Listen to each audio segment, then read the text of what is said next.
Já estamos de volta aqui com o programa Bem Assim. Olha só, gente, agora vamos de mais informação, tá? O currículo do ensino médio vai mudar. E quem traz mais informações para a gente agora sobre esse assunto é a secretária de Assuntos Educacionais do Sindicato dos Trabalhadores da Educação daqui de Alagoas, Edna Lopes. Edna, muito bom dia, seja muito bem-vinda aqui ao Bem Assim. Obrigada, bom dia. Vamos começar então explicando para o pessoal de casa o que é a Base Nacional Curricular Comum. Bom, essa discussão que já tem, né, já há um tempinho, as pessoas já começam, principalmente na comunidade educacional, já estão familiarizadas com essa sigla, né, a Base Nacional Comum Curricular, que foi aprovada em lei e deveria ser para a educação básica, mas aí foi dividida. Se aprovou do ensino fundamental e agora tem uma discussão com relação à questão do ensino médio.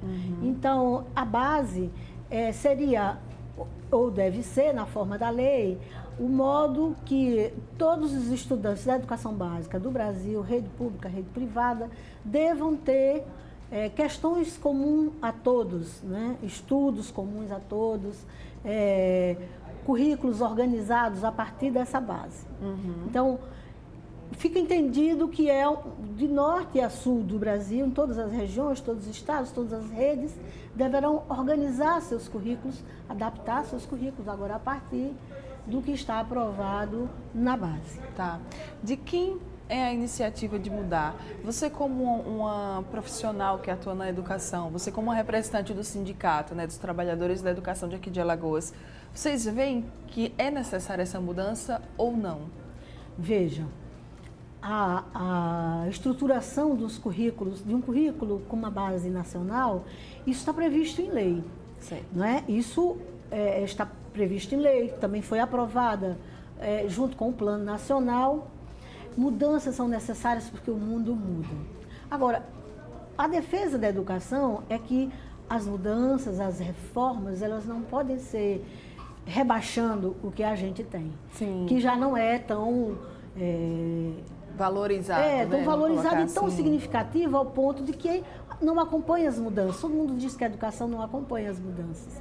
Então, não acompanhar o que o mundo está propondo, a modernidade, tudo que vem por aí, nos preocupa porque quando aparece uma iniciativa dessa, parece mais uma contra-reforma. E a gente reforma para melhorar e não para minimizar, para rebaixar aquilo que a gente tem. Tá. Então, a iniciativa está na lei, a gente acompanha com muita preocupação o desdobramento da iniciativa, isso sim. Tá. Essa reforma, né, ela mudou alguma coisa no Enem ou não, só na base curricular?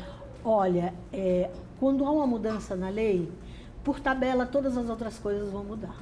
Então, muda o currículo, muda, portanto... O exame, né? Muda, portanto, todos os instrumentos que vão avaliar esse currículo. Muda na lei, né? Aí você vai mudar política de livro didático, vai mudar formação dos educadores, vai mudar tudo isso. Por tabela, uma mudança na BNCC, uma mudança nas diretrizes curriculares nacionais, muda tudo isso. Claro, e muda também a forma de acesso às universidades, que é o Enem. Tanta coisa já mudou, não é? Nós entramos, né? Eu pelo menos entrei numa época de fazer vestibular. Tudo isso já mudou. Quem sabe o que vai acontecer daqui para frente, mas também o que temos é o Enem e muda sim, muda significativamente, né? A forma de acesso. Tá. O que é que essa reforma ela vai significar na vida dos estudantes? Eles vão ser beneficiados com isso? O que vocês acham? Olha, há uma compreensão de preocupação, né? De entendimento que não.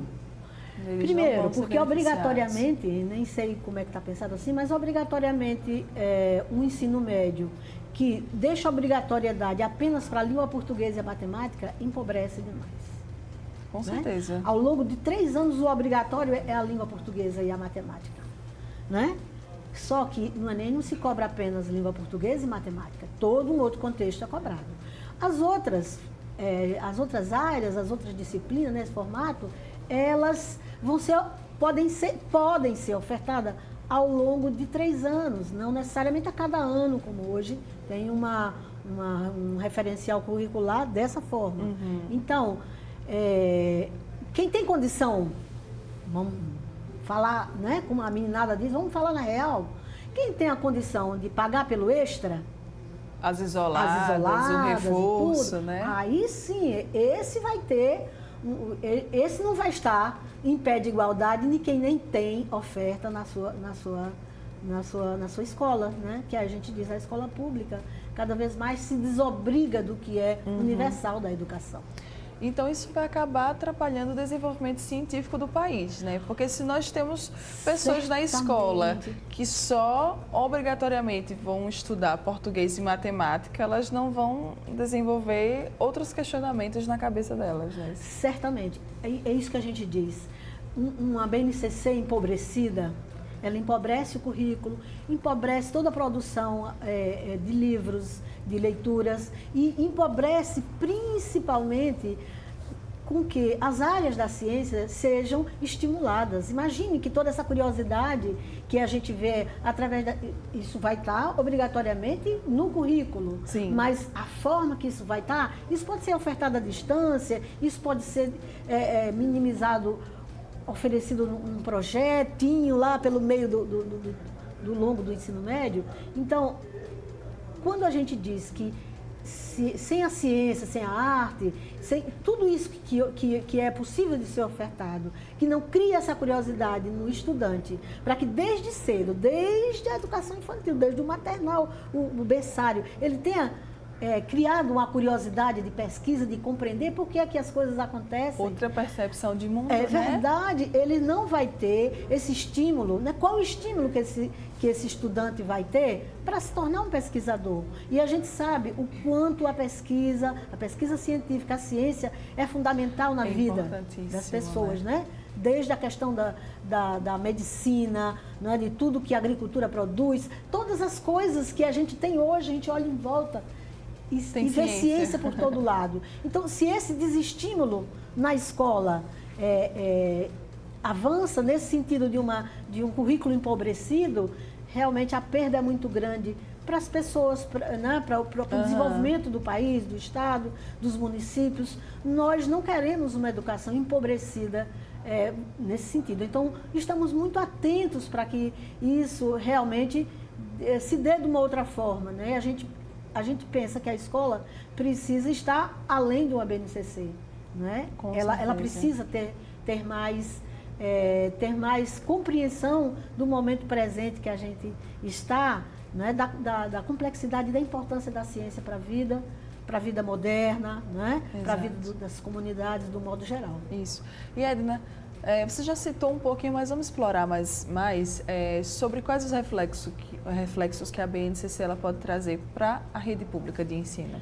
Olha, uma BNCC empobrecida, né? E a gente já colocou assim, traz um currículo empobrecido, uma formação dos profissionais limitada. Então, essas são as primeiras coisas. Uma outra coisa se não há obrigatoriedade, por que é que as redes vão estar fazendo concurso ou contratando profissionais para o que não é obrigatório? Ora, hoje é obrigatório e a gente vê a oferta na rede pública, e eu falo principalmente citando a rede pública porque, além de ser diretora do sindicato dos assuntos educacionais, eu sou conselheira estadual de educação, representando o magistério público. Né?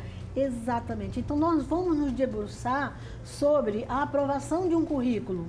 E se a gente não tem essa questão da obrigatoriedade, por que a gente acha que hoje, que é obrigatório, há uma lacuna enorme, praticamente todos os anos, a rede pública encerra seu ano letivo quando a gente chama de currículo banguelo, a gente diz assim, né? Porque faltando várias disciplinas, vários componentes, o sujeito consegue, apesar disso, ainda entrar numa universidade, mas o próprio currículo dele, quando você vai regularizar a vida dele, o conselho tem que estar fazendo atualização de estudos, validando o estudo que ele não teve, não é?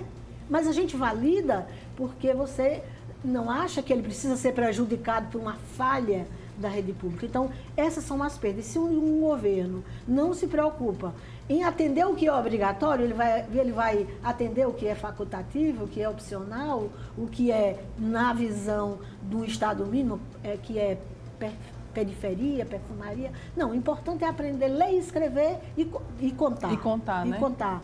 Para isso, para ter acesso a uma função técnica, isso dá conta. Mas ir para a universidade, vai dar conta? Pois é, e até porque eu tenho aqui um dado, viu? Segundo o IBGE, mais de 70% das pessoas que estão, né, no ensino médio, essa porcentagem está na rede pública de ensino. Então, quanto que essa galera aí não vai ser prejudicada, né? Quando que vai ser implantado esse novo currículo? Já temos essa data? Olha, hoje, dia 29 de outubro, se encerra a consulta pública do Conselho Nacional sobre as diretrizes. As diretrizes precisavam ser atualizadas, Sim. porque a lei que foi aprovada em 2017, né, a de reforma do ensino médio, indica que, ao aprovar a lei, todos os outros instrumentos precisam ser adequados. Então, a lei mudou a LDB nesse sentido. E aí, as diretrizes precisam ser atualizadas. E essa consulta do Conselho Nacional se encerra hoje, né? Até o final do dia, as pessoas podem acessar a página do MEC e olhar o que está proposto para as diretrizes curriculares nacionais com relação a isso. E a gente torce, né, que depois disso, aquilo que está proposto lá, e eu li, né, curiosamente, eu acho que a gente até, porque isso vai cair na nossa mão como conselheiro, como educador, vai chegar na nossa mão. Então, é uma obrigação nossa como educador conhecer. Sim. Então, aí a gente espera que mesmo da forma como está lá, previsto, um currículo diferenciado, que prevê coisas diferentes, né? Prevê mudanças. E não, a gente não diz essas mudanças necessariamente não são ruins. A forma como essas mudanças vão ser implementadas. Exatamente. A necessidade de mudança, ela é real, porque a sociedade muda, as coisas mudam e a gente crítica não é sobre a mudança, é como essa mudança vai acontecer, né? Então, se essa se der para minimizar, para rebaixar aquilo que a gente já tem com muito sacrifício, isso é extremamente prejudicial e prejudica exatamente esse percentual que o IBGE aponta. Quem está na escola pública, né? Né? Exatamente. Então, aí é o que a gente já falou lá no começo, lembra? Isso. Quem tem a condição de fazer e comprar os pacotes e os extras e ir para as isoladas não vai se e fazer sentir, reforma, né? Ele não vai achar que essa mudança realmente vai significar não muito. Vai se sentir prejudicado. Não. Mas aí, quem está na dependência de que, apesar da BNCC, as coisas funcionem e mudem para melhor, fica muito difícil a gente prever que um aluno dessa condição, que não viu uma educação mais universal, possa ser beneficiado de alguma forma. Então, a gente fica muito atenta e preocupada que não se rebaixe mais ainda do que está a educação, né? Os governos precisam ser responsáveis com a educação das pessoas, né, de quem está na rede pública, e não se aproveitar dessa onda, não é obrigatório, e vamos varrer conteúdos e conhecimentos universais que a própria humanidade já produziu. Exato. E que é direito nosso ter acesso, né, à geografia, à história. A história, imagine que num contexto de Brasil e de Alagoas, nós precisamos conhecer. Os nossos estudantes tá difícil hoje, imagina o pessoal não sabe a história, né? Quando você varrer conteúdos que são fundamentais de um currículo e dizer, isso vocês veem na internet, isso como se todo mundo tivesse, vamos criar uma plataforma de consulta. E nem sempre o que está na internet é verdade, exatamente. Né? Mas mesmo você colocando uma plataforma que é idônea, que é séria, quem garante que todos têm a condição de acesso? Nem todos têm, né? Verdade, aí a gente está lidando com um universo de 102 municípios, cada um no seu contexto. Aqui em Alagoas, em Alagoas, imagina cada estado que tem isso. Então, essa universalização do conhecimento que é necessária, né? A produção da ciência, estimular esses estudantes ao invés de negar a eles esse acesso, é cada vez mais complicado. Nosso tempo já está acabando, Edna. Muito obrigada, pela sua presença aqui. E aí eu convido... E vamos fazer o convite, exatamente, para que acessem a página do MEC ainda hoje, ainda dá tempo. Olhem Papais lá. E mamães conheçam. Exatamente. Vamos lá ver onde a gente pode contribuir, não é? A gente precisa sobreviver a essa avalanche, né? De desconhecimento. A gente precisa acessar esse conhecimento, inclusive, para se posicionar diante dele, né? E que isso melhore a nossa vida na Terra, que é isso que a gente quer nesse planeta, nesse estado, nesse município. Como diz Samuel Rosa, né? Skank, é uma frase que eu gosto muito de uma música deles. Se o país não for para cada um, pode estar certo que ele não vai ser para nenhum. Para nenhum, com certeza. É isso. Muito obrigada, Edna, mais uma vez. Fica aí esse convite, então, para você. Coloca lá também, ó, já está passando aqui, o site do Sinteal, as redes sociais do Sinteal. Corre lá no site do MEC. Você que é pai, você que é mãe, se posicione, conheça, saiba quais são essas diretrizes. Veja se isso vai beneficiar o teu filho, porque é o futuro dele aí que está em jogo. E nos ajude nessa tarefa que é de melhorar né? a educação cada vez mais, não rebaixar, minimizar. Exato. Né? Obrigada mais uma vez, tá? Agradeço. Você que está aqui ligadinho com a gente, muito obrigada também pela tua presença, pela tua companhia, né? Começamos a semana juntos, então começamos a semana bem. A gente volta a se encontrar amanhã, 9h30 da manhã, ao vivo. Tem mais programa Bem Assim aqui na telinha da TV Mar. Grande beijo, maravilhosa aí, segunda-feira para você. Até amanhã.